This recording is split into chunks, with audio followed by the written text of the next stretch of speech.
자, 더불어민주당이 지난주에 2명에 대한 검사를 탄핵을 하겠다 이렇게 이야기한 적이 있었습니다. 그런데 그 2명의 검사 가운데 한 명은 이정섭 수원지검의 2차장 검사. 근데 이 검사는 수원지검에서 이재명 민주당 대표에 대한 수사를 총괄하고 있는 특별수사팀장.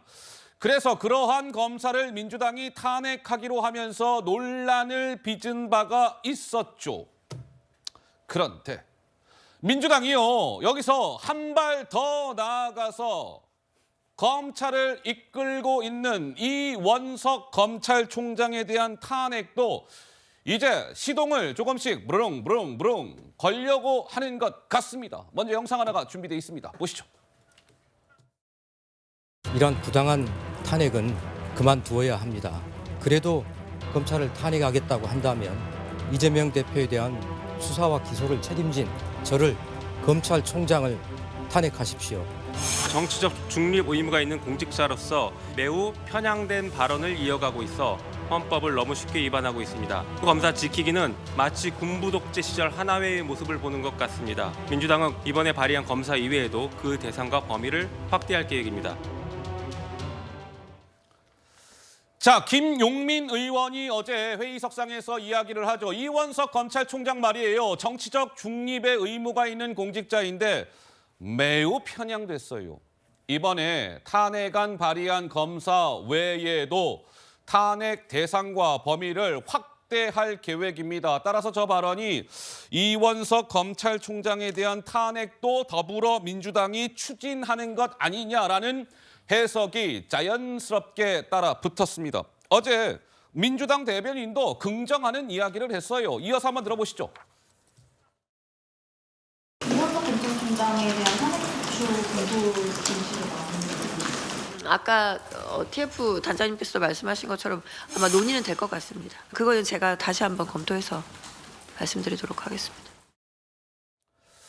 자, 그래서 이원석 총장에 대한 탄핵을 민주당이 추진한다. 막 이런 해석 기사들이 나왔고, 그런데 최혜영 원내대변인이 오후에 기자들한테 공지를 했는데 애초에 브리핑에서 얘기한 것과는 좀 다르게 기자들한테 공지를 해왔어요.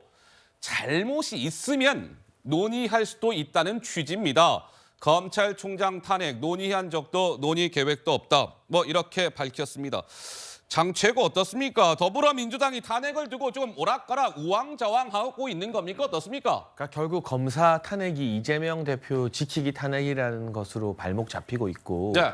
이원석 검찰총장에 대한 탄핵 논의까지 시작해버리면 아이고. 사상 초유의 일이 되는 겁니다. 초유의 일. 그야말로 국회가 권력으로 수사기관까지 쥐고 흔들겠다는 꼴이 되기 때문에 막상 김용민 의원과 그 TF 회의에서는 강도 높게 질러놨지만 원내 지도부에서 아차 싶어서 최혜영 대변인을 통해서 정정한 셈인데요. 네. 저는 어디 할 테면 해봐라. 오. 검찰총장 탄핵하시라. 민주당이 지금 마음먹어서 못하는 일이 대한민국에 뭐가 있습니까? 네. 그냥 국회 열어달라 해서 통과시키면 다 끝이에요.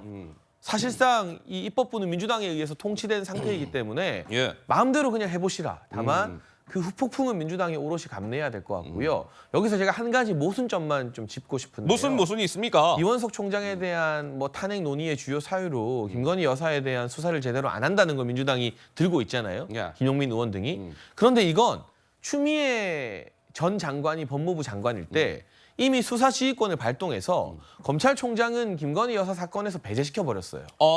배제를 시켰다. 예. 그게 아직도 유효합니다. 이원석 총장. 그 이후로도 검찰총장이 계속 바뀌었지만 네네. 김호수 이어서 이원석까지 네. 다 유효해요. 어. 그러니까 이원석 총장은 본인이 개입하고 싶어도 김건희 여사 할 수가 수사에서 없는, 예. 개입을 못하고 있는 예. 상황이에요. 예. 그걸 만든 장본인이 바로 추미애 전 장관입니다.